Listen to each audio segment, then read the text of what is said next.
You're a wizard, Harry. It does not do to dwell on dreams and forget to live. I can tell you how to bottle fame, brew glory, and even put a stopper in death. It takes a great deal of bravery to stand up to your enemies, but a great deal more to stand up to your friends. Hey everyone, welcome to Hogwarts, a podcast. Hey everyone, welcome to Hogwarts, a podcast. I'm your host, Dan. And again, we have Molly back with us. Hi everyone. Very exciting. She was part of a massive Chapter 12, Mira said, that hopefully you listened to. Today we're discussing Chapter 13, Nicolas Flamel. I guess we should start with, who is Nicolas Flamel? He's actually a real person. Yes. I guess we should start with that. Yes. She is basing this character off of someone from history. He's from France, actually. But the Nicolas Flamel from the book, him and his wife, Pernell? Is that how you say it? Pernell? I honestly, that's a tough one. Yes. It sounds French. We'll go with that. They actually met at Beaubaton.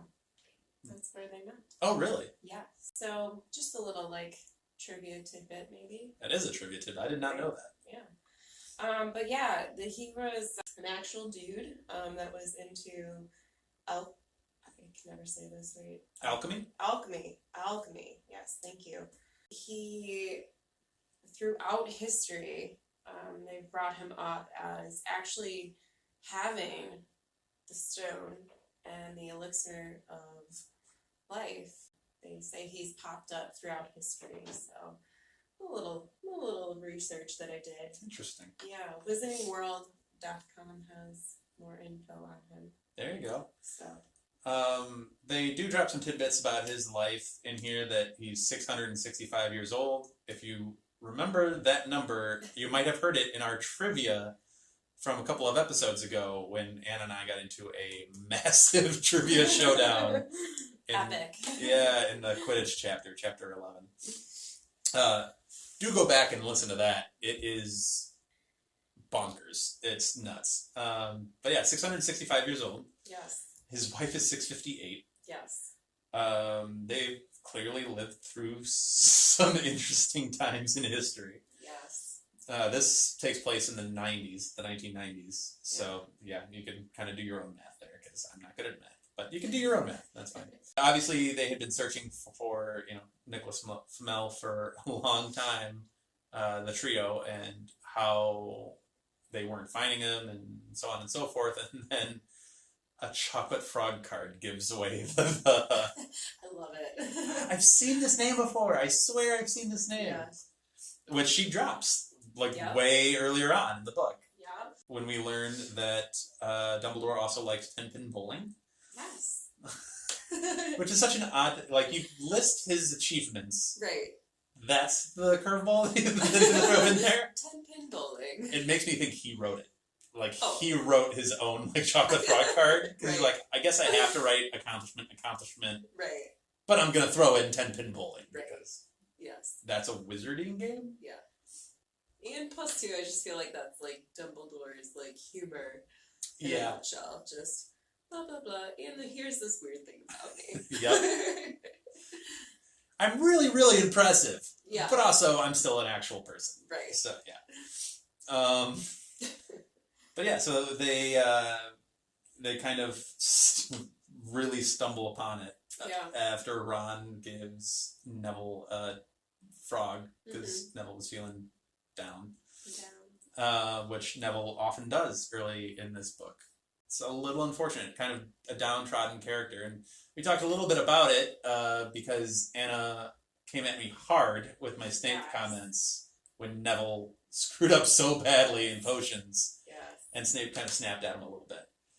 I do have to admit, I'm on Team Anna for that one. Do I have to do another episode defending myself? No.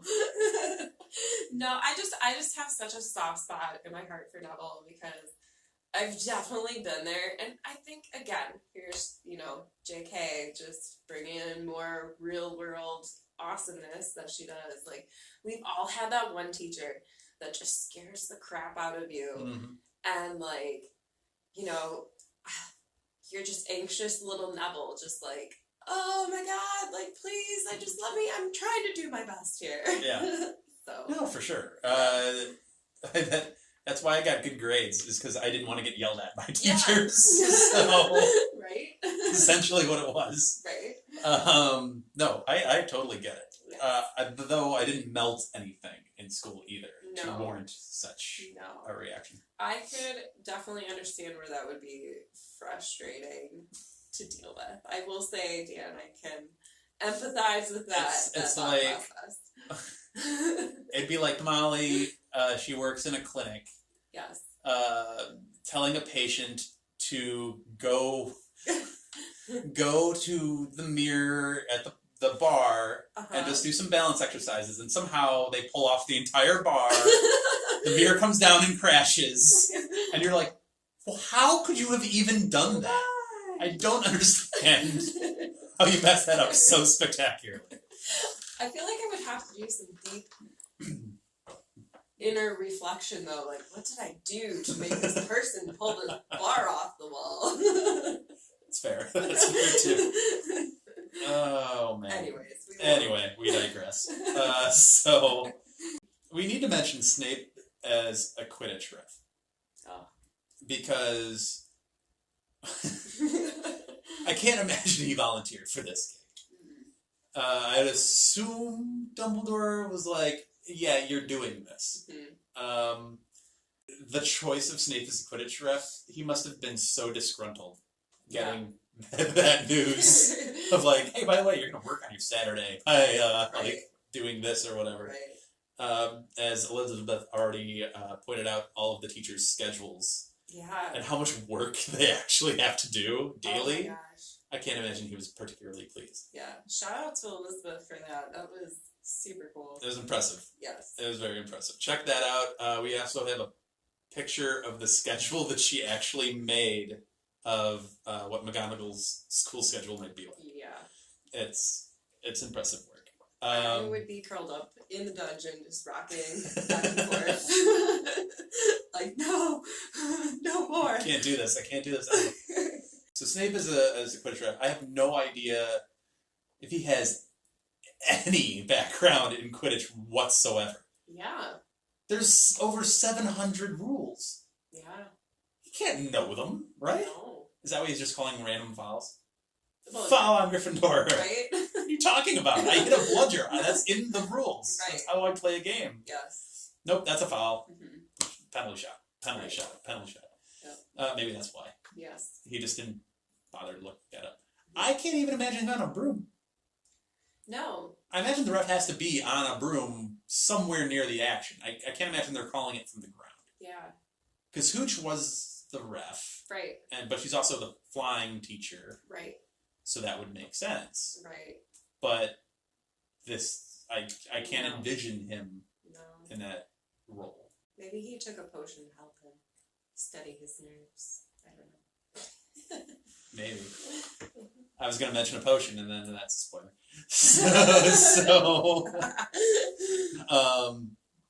But anyway, going back to Neville for a second. Yes.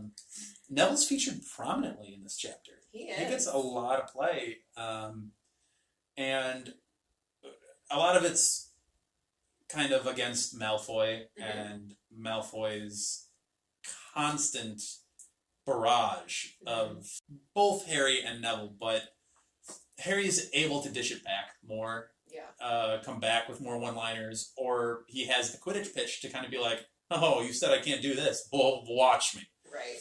And kind of act out, which I think Malfoy says in this part, because he was talking about Harry's first Quidditch game and how a largemouth frog. Yes. And no one paid attention to it because everybody was so impressed by what Harry did. So he gave up on it real quick. Right. Neville, however, doesn't really have a lot of that to back him up. No. And he's not as confident to stand up for himself yet. And in chapter 12, we talked about Harry being kind of like the poster child for those who think of themselves as outcasts or downtrodden or forgotten about or whatever. Neville also gets a lot of that. Of like, well, I can't do anything right. I'm not a person that can succeed at this, or I'm not good enough at this, or I'm not smart enough, or I'm not X, Y, or Z. Right. And I think Neville's another lightning rod for that kind of individual who's reading these books. Oh, yeah. At least was for me, is like, okay, I relate to that at some level. Oh, yeah. As much as I relate to Harry, I can relate to Neville. That insecurity feeling that you have constantly. Right. So, and maybe not being the most quick-witted with a comeback right away to like shut somebody up. Right. Neville, I think a lot of people can kind of just connect with that. Oh, absolutely. It's that inner critic, Yeah. It's always like that's almost like Neville's greatest enemy. It's himself. Yeah. In a way, So, getting in his own way a lot because he just doesn't have that self-belief. Yeah. But we can talk a little bit more and get into Neville in the spoiler. But I do have to point out, we talked a lot about the qualities of Ron that get overlooked and what makes Ron a good character, because movies we talk about don't do him enough justice. No.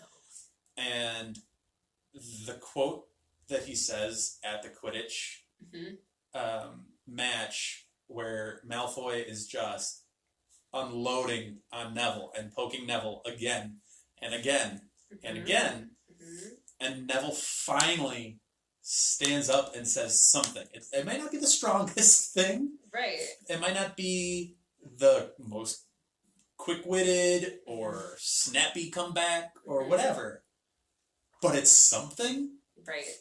And Ron just has this very short quote of, "You tell him, Neville." Right. Like, right. You tell him. Right. Like, and again, it's something that you could just gloss over and be like, yeah, well, whatever. Right. But I think that it's Ron kind of feeling like he sees himself in Neville a little bit. Yeah. Because it's like... Oh, good point. Yeah. Because it's like, okay, Charlie. Right. And Bill. And Percy. And the twins. And it's just like on and on and on. And I'm always the one that just kind of gets like rolled over.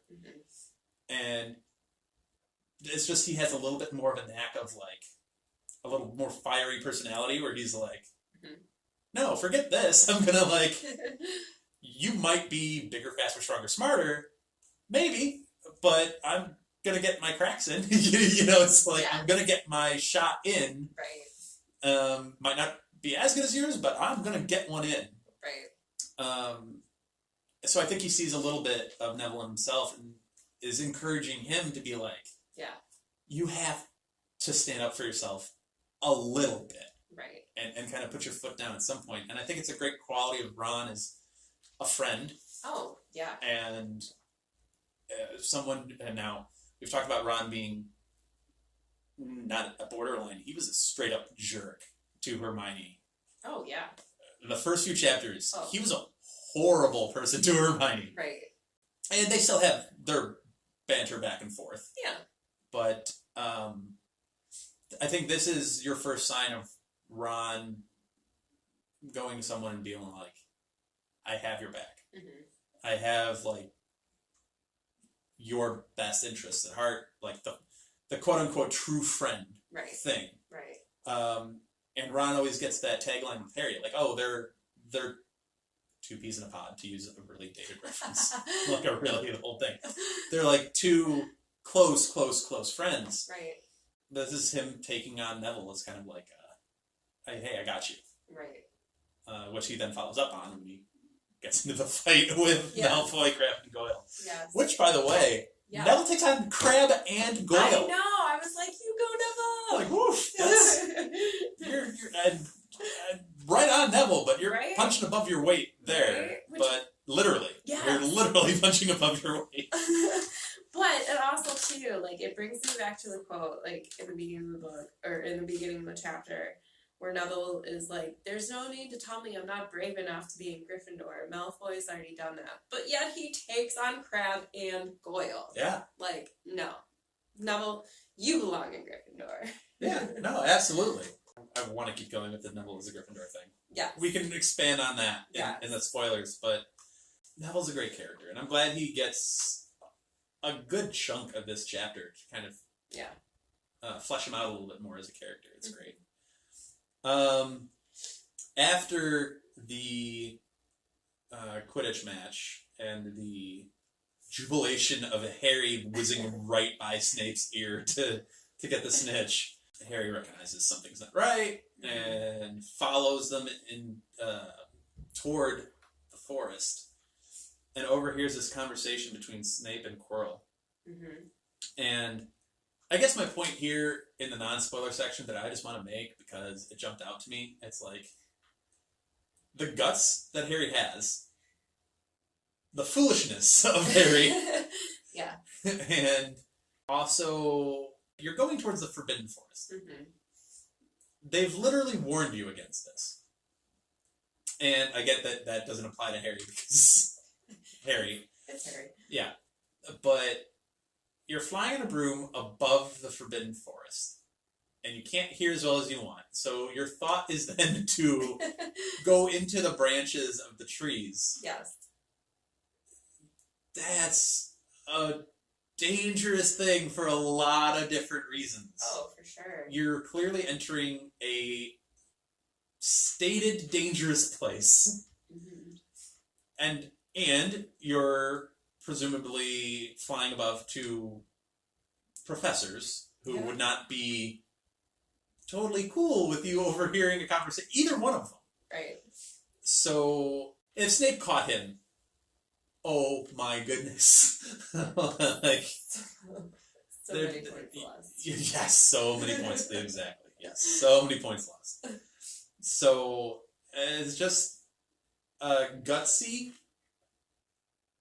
kind of dumb thing to do, I think. I wouldn't do it, but I'm much more like a goody two-shoes to go for like a spin around the Forbidden Forest to eavesdrop on professors. Like, nope, I'm not going to try that. No. And maybe that's not why maybe that's why I'm not a Gryffindor. I don't know. Maybe that's why I'm a Ravenclaw. I'm like, you know what? That doesn't seem like a wise choice. I'm going to step back for a second. So...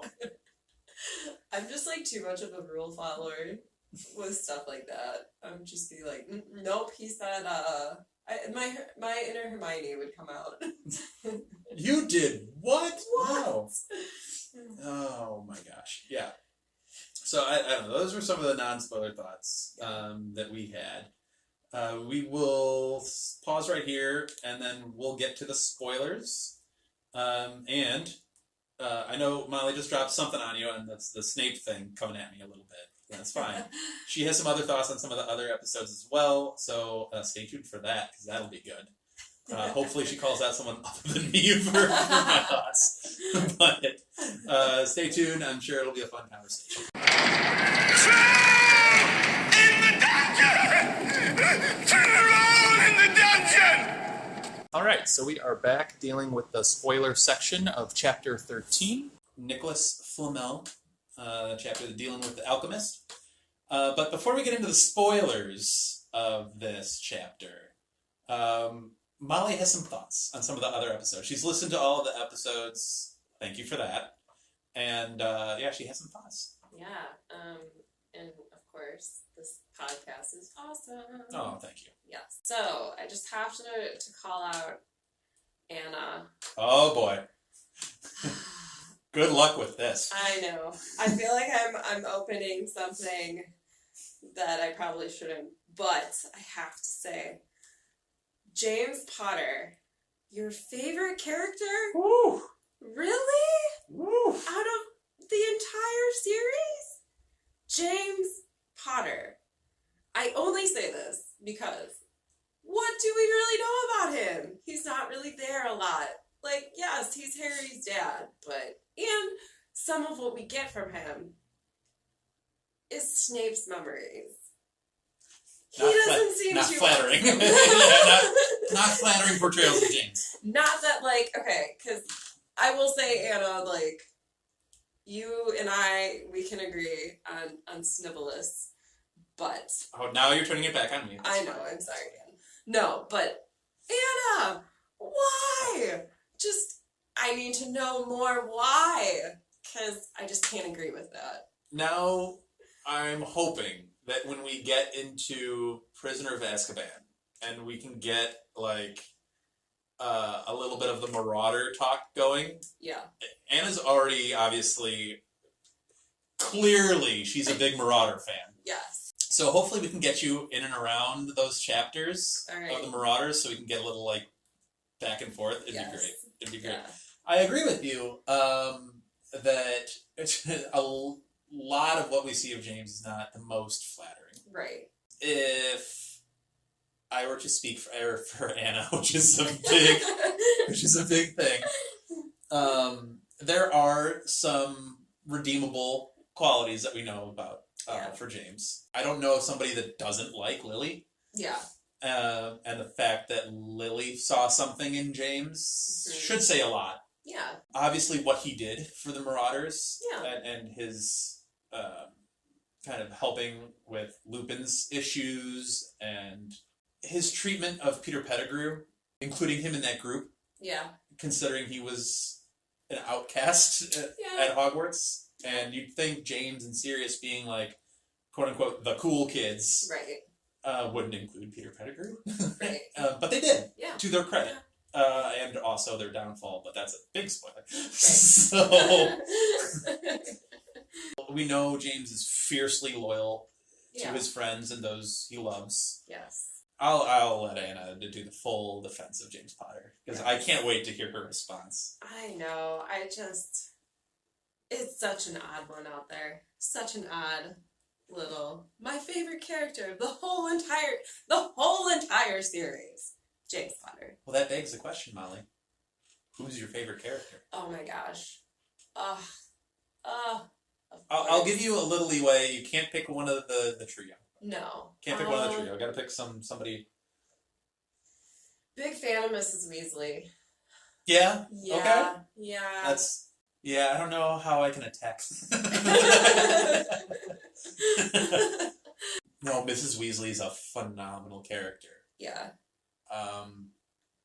Gosh, she's the mother of the series. Yeah. In a lot of ways. Yeah.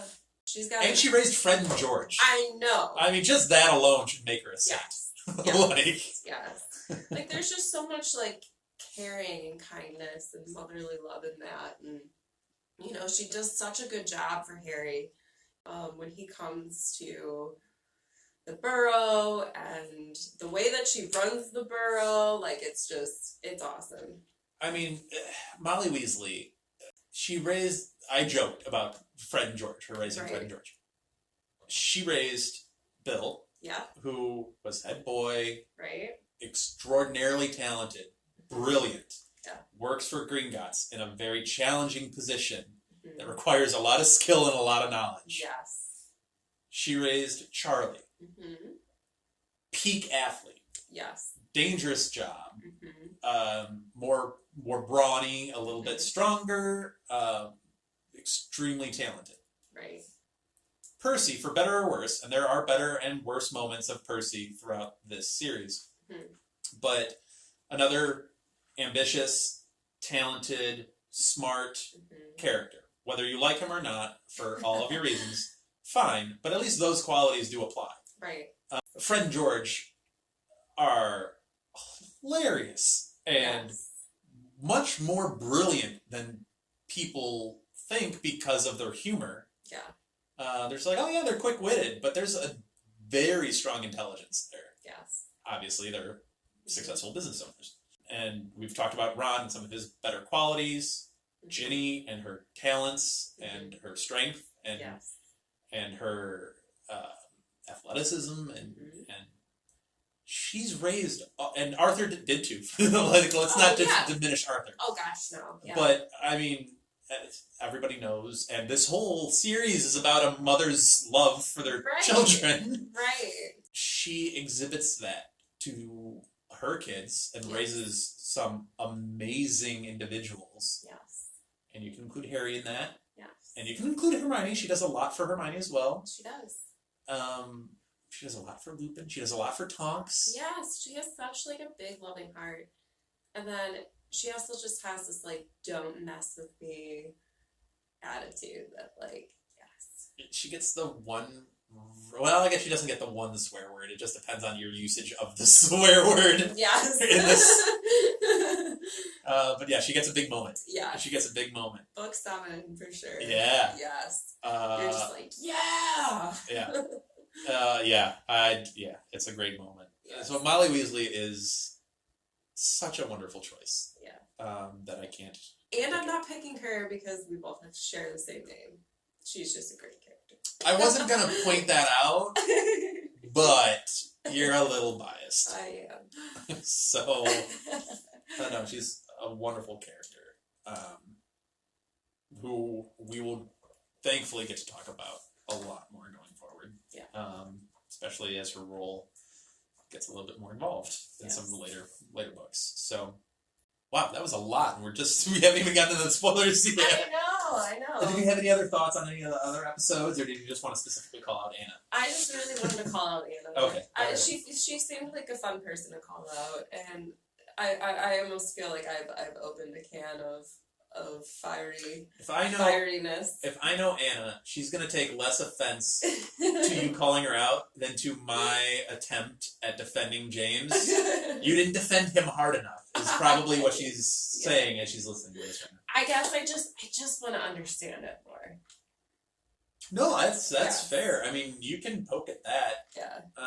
And I'm sure she'll come right back. I'm sure she will. Bring it! And the challenge has been thrown down. I know you enjoyed the trivia section that we did on the last one too. So maybe at some future episode we can get like a bigger trivia game going with I would love that. Some of my guests. Yeah. So that'd be a lot of fun. A lot of people's favorite characters, since we're on the topic. Yeah. Fair few people would pick Neville as their favorite character. Yeah. His growth throughout the series is a wonderful kind of map to follow. Right. Because in this book, he is a colossal screw up. Yeah. Oh. And part of it, as you and Anna and I have pointed out, a lot of that is some anxieties that he has, some self-doubts that just get made worse by Snape, but get made worse by Malfoy, and they just kind of roll up on each other again and again and again. Right. And some of them are even fellow Gryffindors. I don't think we see anything specifically in the first chapter, but let's be real, you're at a school. Right. You aren't thinking some other Gryffindors aren't poking at him a little bit? Probably are. Right. It's just the nature of kids in a school. Yes. So he's got it hard early on. And it's such a fascinating trajectory of his character arc. And him slowly getting, like, him finding a foothold in what he's good at. And herbology, and that's, like, his thing. Yes. Like, I am the best in our class at this one thing, and no one can take that away from me. Right. And that seed of confidence grows.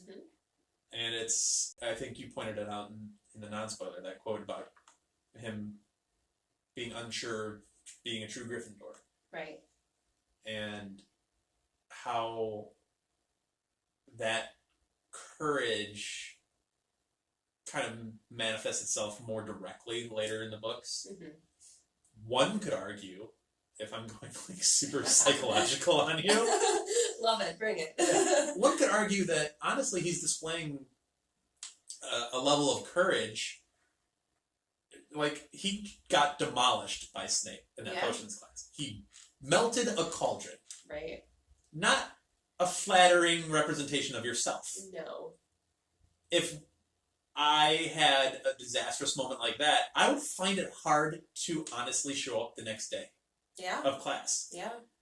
And, I mean, obviously, there's time jumps and things like that happen in the books, and I've already mentioned that. Right. And how it'd be interesting to see if, like, literally the day to day, and, like, presumably, he showed up the next day to class. He did. Presumably, he's still going to potions classes. Right. So that in itself is a minor show of courage. Oh, of absolutely. Like, I screwed up. Right. My bad. that really stunk. Right. And that's an awful moment. Right. I'm going to try to do better. Yeah. And that's a courageous thing, in my opinion. Absolutely. So, yeah, he might not be showing the textbook, what everybody thinks of as bravery or courage. Right. Fighting Crab and Goyle. Yeah. But yes, that's a form of bravery. Right. It's maybe a textbook Gryffindor form of bravery. Right. That's not the whole definition of bravery. Right.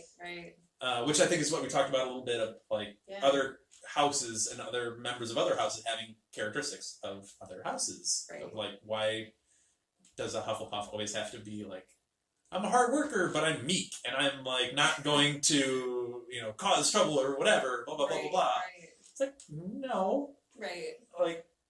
There's qualities everywhere. Right. Exactly. So I just went on a long spiel. No, it was so beautifully said. You're so spot on.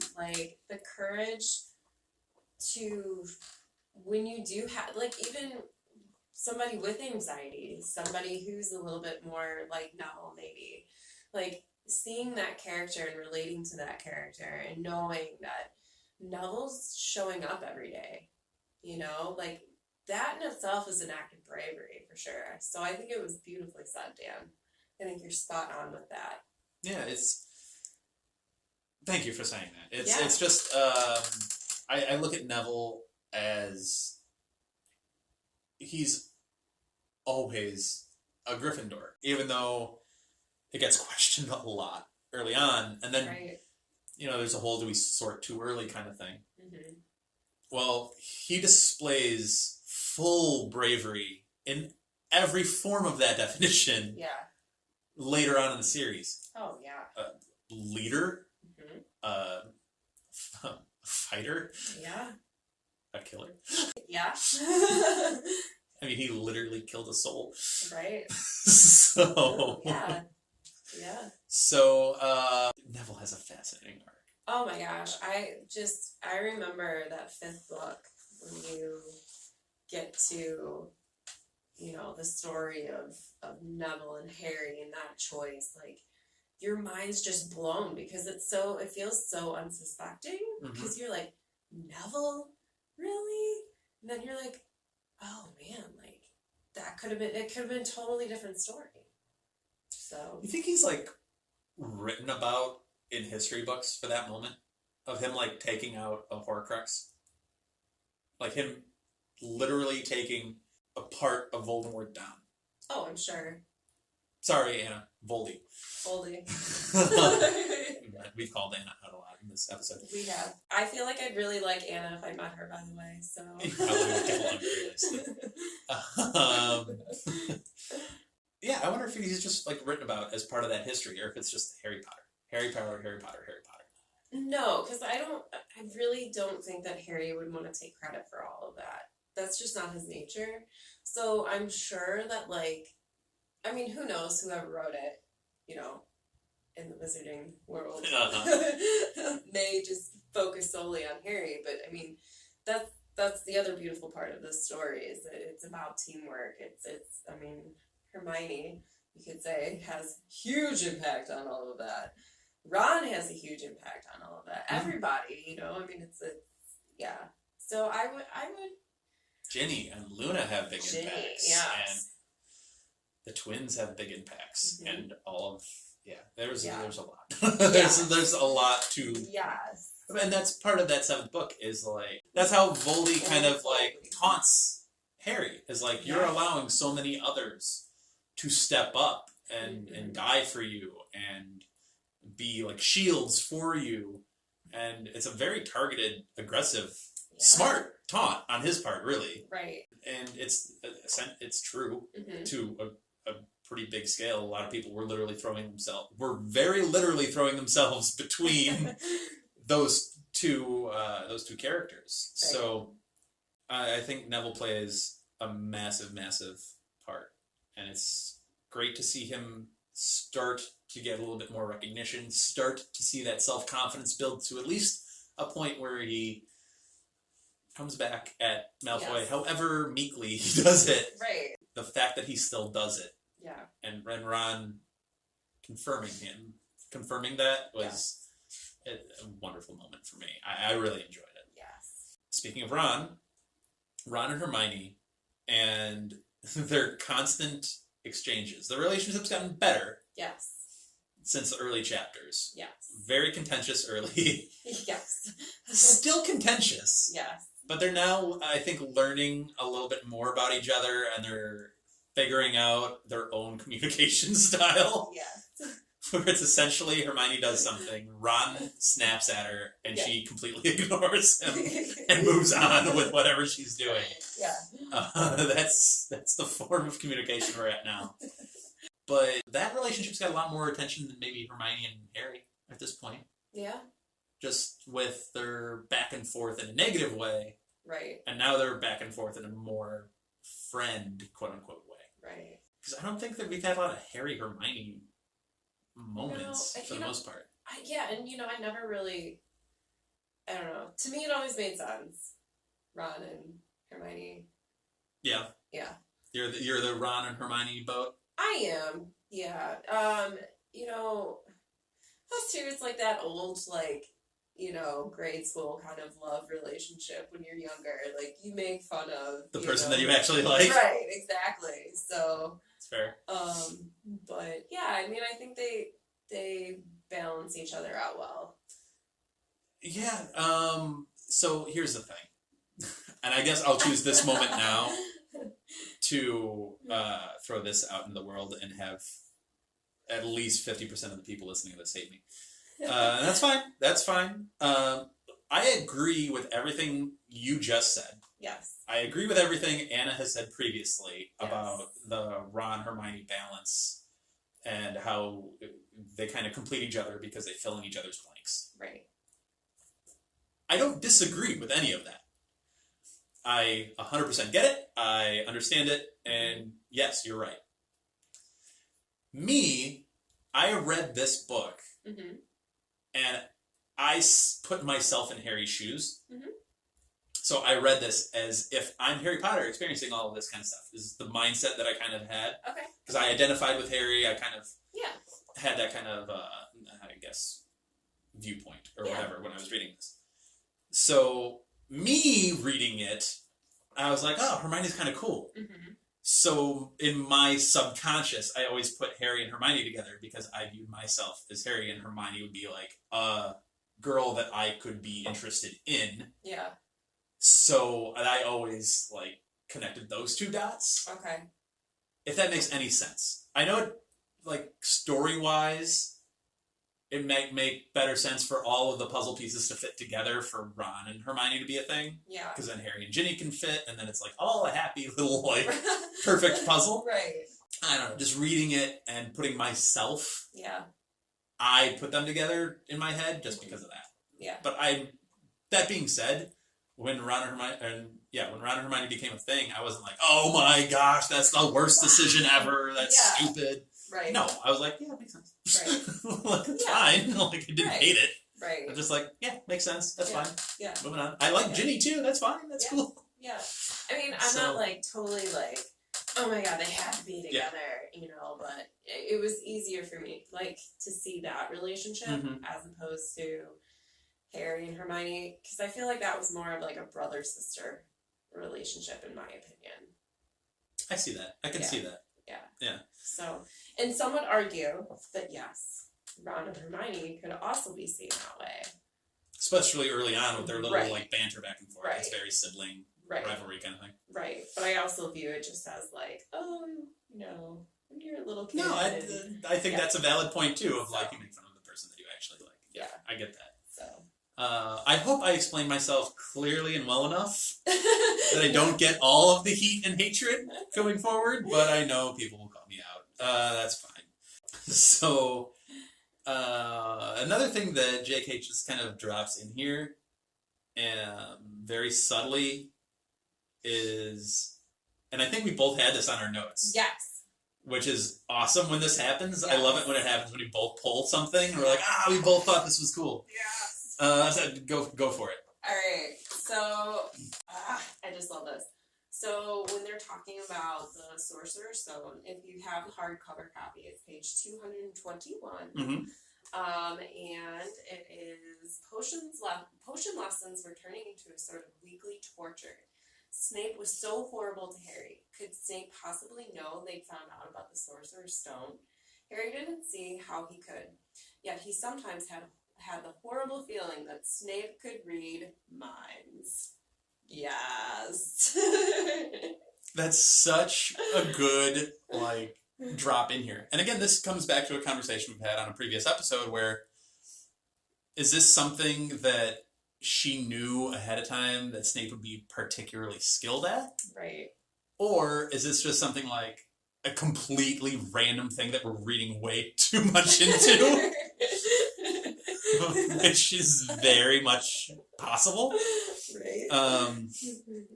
But obviously, he has a particular skill of both reading minds and blocking his mind from being read. Yeah. And there is a difference between those two. I think there is each a specific skill set, legilimency versus occlumency. Yes. But but the fact that Harry brings it up now, and he's skilled at both, obviously, right. Particularly one over the other, but good at both. Right.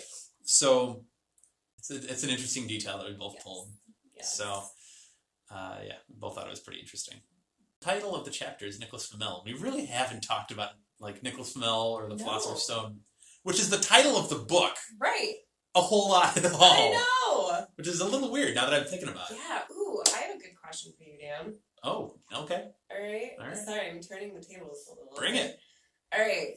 Bring it should be our catchphrase. I know, right? Bring it. So, if you had the elixir of life, what would you do? Would I take it or not? Would you? I would 100% take it. Yes. I would 100% take it. Okay. And that's a quick answer. Yeah.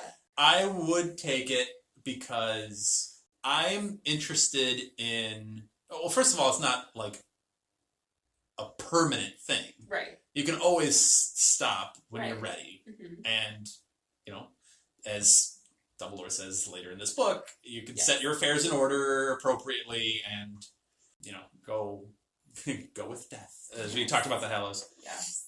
I would, if I had the opportunity, and if I had the chance, I would do it because I'm big on experiences. Mm-hmm. And quite honestly, there's so much to this world that a person can't fully experience in one lifetime. Yeah. I would, we've talked about traveling in the Mirror of Erised, how that might be if a mirror could make that the thing, might be what I see. So I would spend years traveling. I would spend years in other countries and experiencing ways of life and learning about that life, languages and cultures and history and all of that. I kind of want to fully embrace that more. Yeah. Granted, I also have to have the motivation to put in that work because it's not easy to learn ways of life and languages and a bunch of other stuff like that. But I would hope that I wouldn't take the elixir of life and literally just sit on my couch and just binge Netflix all day, every day for 300 years. Right. I would hope that I'd have a little bit more ambition than that. Yes. But no, that's kind of what I would probably do with it. Yeah. And once I felt like I have lived that life, then I'd be like, I'm good. That's a long, very deep answer to what you gave me. Yes, yeah. But that's kind of how I view that, is if I had that opportunity to live for an undetermined amount of time on the long side, that's kind of what I'd do with it. Yeah. What about you? Oh, man. I probably definitely want to travel. Mm-hmm. And I love introvert moment. I just love the simple pleasures of everyday life, and I just would want to be able to take that knowing that every day I would be able to like live the next and live it fully and really embrace each and every single day. Mm-hmm. Yeah, I mean, there'd definitely be a lot of things. Like, I want to see how many things I could knit. Maybe I could knit 600 and... I was going to mention knitting, but I wanted to see if you were going to go there, and I'm very happy that you did. Of course. That's awesome. Yeah, but I agree with you. I think, you get to a point with something like that where it's like, okay, I've experienced everything that life has given to me. I think it's time to sail into the sunset, as they say. Yeah. So, yeah. So, that's the Philosopher's Stone idea, I think, is, also, it solves the other problem of like, hey, you're living forever, right? But how are you going to have money? Well, guess what? It also, right. You can change metals to gold. Right. Check. Yeah. Like, what all can I do? So and that's why it's such a legendary thing, is because it checks two very essential boxes. Yeah. So of the human experience. So yeah. So Nicolas Flamel, I believe he was also in Crimes of Grindelwald. He was. He made a fan moment for sure. He they like went into his house. Yeah, they did, and then they opened like an ancient book and some. Yeah. Which was in the book and had an issue with it. Yeah. And then they found him, and he was they made him out to be like an extremely powerful wizard. Yes. Like a Grindelwald Dumbledore level wizard, because if I remember the movie correctly, and I haven't seen it in a minute because again, not my favorite, right. But I think he had like some major protection spell that he threw down. Yeah. I feel like though, like if you're gonna create the Philosopher's Stone and the elixir of life and this whole idea, you gotta be a pretty talented wizard, man. Well, is magic just science that we haven't discovered yet? Ooh. Like, could he just be that talented of a scientist that he just stumbled on to this thing? Right. And Dumbledore, it was so profound, Dumbledore's like, you're pretty smart. Right. Yeah, and then it comes down to what is your definition of good magic, of a good wizard. That's true. I'm waiting for the day when someone invents a firecracker that spawns an admiral's hat. Right? I want some mice, man. I want some pet mice. When we reach that moment, right? That's when we know we've made it. Yes. I don't know how Da Vinci missed that moment. He really missed out. Yes. Clearly an idiot. So, no, I think So, with that fascinating discussion that we had, getting way deeper than probably either of us expected to on the Nicolas Flamel chapter. Yes. Thanks for listening, and thanks for sticking with us. We appreciate it. We hope you enjoyed this. If you have thoughts, please let us know at HogwartsAPod on Twitter. Thank you all for listening. We will catch you on the next one.